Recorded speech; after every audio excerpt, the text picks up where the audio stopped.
안녕하세요, 구호용입니다.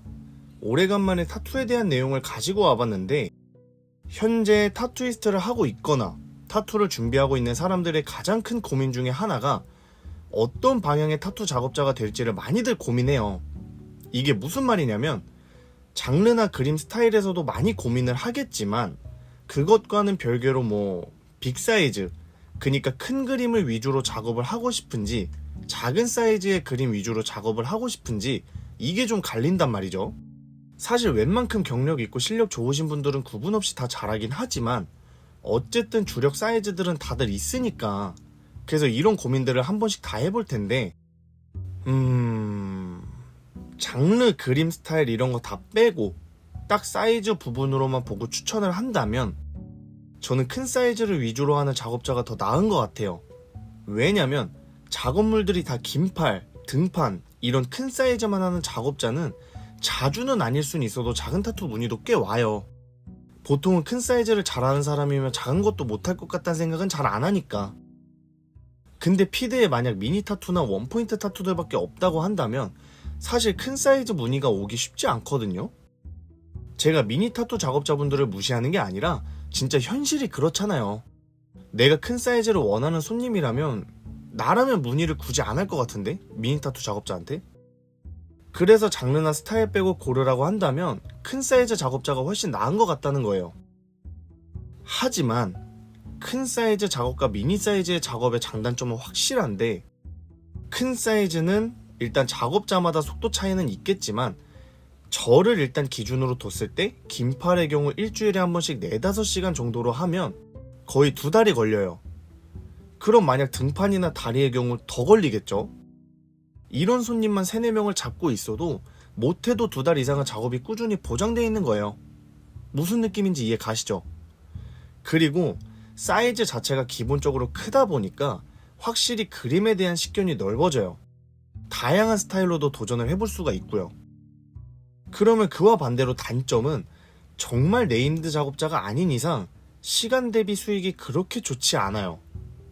이게 무슨 말이냐면 내가 2달 동안 일주일에 한 번씩 타투를 계속 받아야 된다고 생각하면 이게 말은 쉽지 사실 꾸준히 오는 게 쉽지가 않거든요.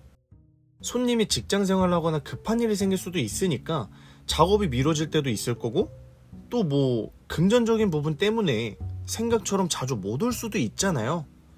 보통은 완납받고 시작하진 않으니까. 그러면 원래 계획은 2달이지만 3달이 될 수도 있고 반년이 될 수도 있고 최악의 경우 1-2년이 될 수도 있다는 거예요.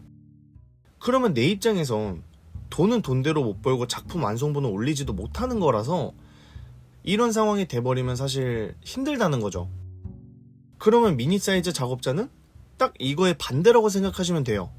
아무리 늦어도 보통 1-2시간 내로 완성이 되기 때문에 일단 작품 하나하나가 다 완성본이라 할 수 있고요. 시간 대비 수익이 굉장히 좋습니다. 만약 상황이 잘 받쳐줘서 문의가 쫙 들어오잖아요? 그럼 하루에 4-5개씩도 작업해요. 그러니까 벌 때 빡 버는 거죠. 그럼 이제 단점은 뭐겠어요?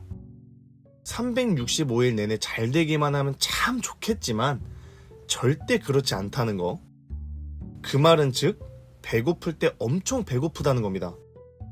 한 작업이 몇 주 이렇게 걸릴 일이 없다 보니까 끊길 땐 진짜 뚝 끊겨요.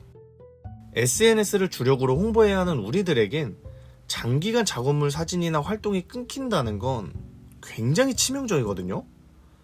큰 사이즈는 4명 중에 1명만 오다 말다 하는 정도라 나머지 사람들로 어떻게든 잘 굴리면 되는데, 미니 타투는 사실 그런 게 아예 없으니까.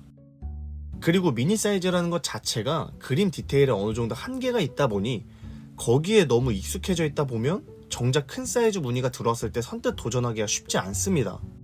큰 사이즈는 부위별로 구도 자체가 다르거든요. 그리고 그 큰 공간들 안에서 빈 공간들을 다 메꿔야 하기 때문에 경험이 굉장히 중요해요. 어떤 주제가 가장 자연스러울지, 어떤 배경들이 가장 베스트일지, 이런 경험들이. 그래서 장단점은 대충 이 정도인데, 사실 돈 벌어먹고 살려면 큰 거든 작은 거든 다 해야죠. 근데 작은 것만 고집하다가 큰 거로 넘어가는 건 오히려 더 어려울 수가 있으니까 차라리 처음에 멋모를 때부터 사이즈를 크게 잡아가면서 크기에 대한 겁을 없애라는 거죠. 솔직히 말은 쉽지 내가 원하지 않아도 무늬에 따라 거기에 익숙해져 버릴 수밖에 없겠지만 익숙해져 버리기 전에 조금이라도 빨리 벗어나게 노력을 해보자는 겁니다. 이해가 좀 되시나요? 어차피 다 해야 되긴 하는데 결국 제목처럼 큰 거 작은 거에서 고르라고 한다면 저는 무조건 큰 쪽을 추천합니다.